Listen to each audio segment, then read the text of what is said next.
अरे सब हो के हुनर में हरानी चाहिए सुनो।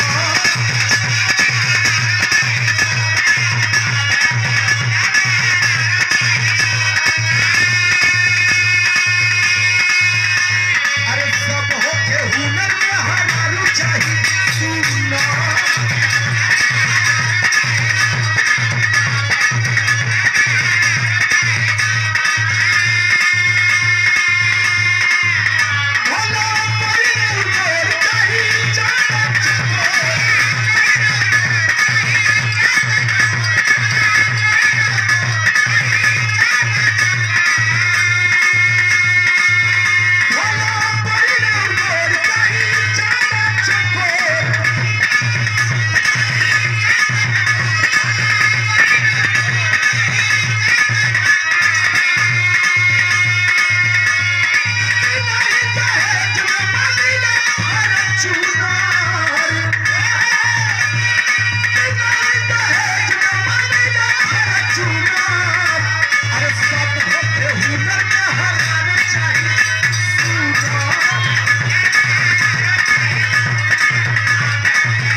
लड़का कलश की हमके फार्चूनर दहेज वहेज ना चाहिए, हमार मेहरारू निक मिले।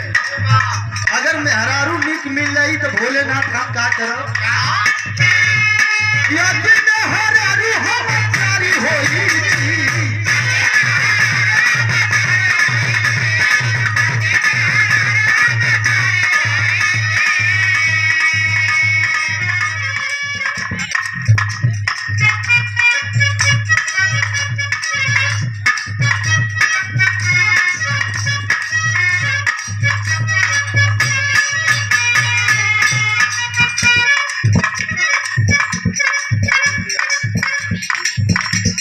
स्वर्गीय बाबूजी के भाई जी आदरणीय श्रीमान अलगू यादव जी के तरफ से बाबूजी के तरफ से माला 200 रुपए का पुरस्कार एक बनारसी साफा दे करके सम्मान किया गया। बाबूजी के श्री चरणों में प्रणाम। सब भैया लोगों के प्रणाम नमस्कार। भाई लड़का कहा था या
मरद अपने मेहरारू के संगे गयल है 12 बजे ले कटिया गईले है, संझा के बीमार हो गए, दुल्हिया हॉस्पिटल लेके गई तो डॉक्टर साहब पूछे लगे कि कहाँ भयल है, तो दुल्ही बतावर गए डॉक्टर साहब 12 बजे ले कटिया गईले हूँ, बीमार काहे हो बताई?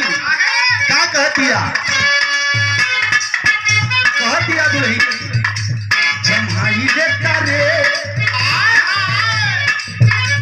जम्हाई देता रे अंगड़ाई देता रे।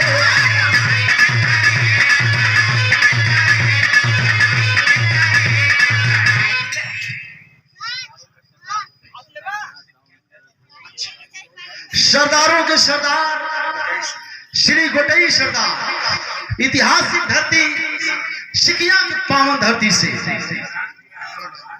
अच्छा जो कि नारायणपुर में आनंद मिष्ठान भंडार विभाग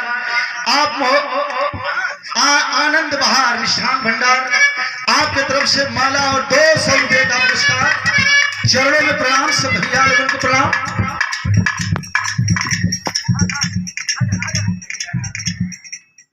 हमारे बड़े भैया अलगू भैया के बहिन बनारस की धरती से माला 51 रुपए का पुरस्कार। चरणों में प्रणाम, सब भैया लोगों को प्रणाम नमस्कार। बाय दुलही कहा दिया जमाई ले करे अंगड़ाई ले करे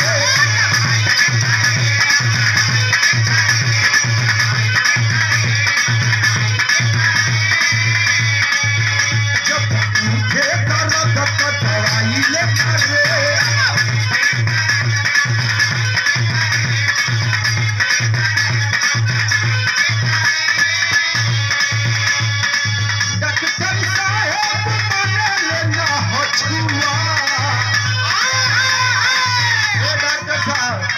डॉक्टर साहब इनके यह बीमारी धैले है।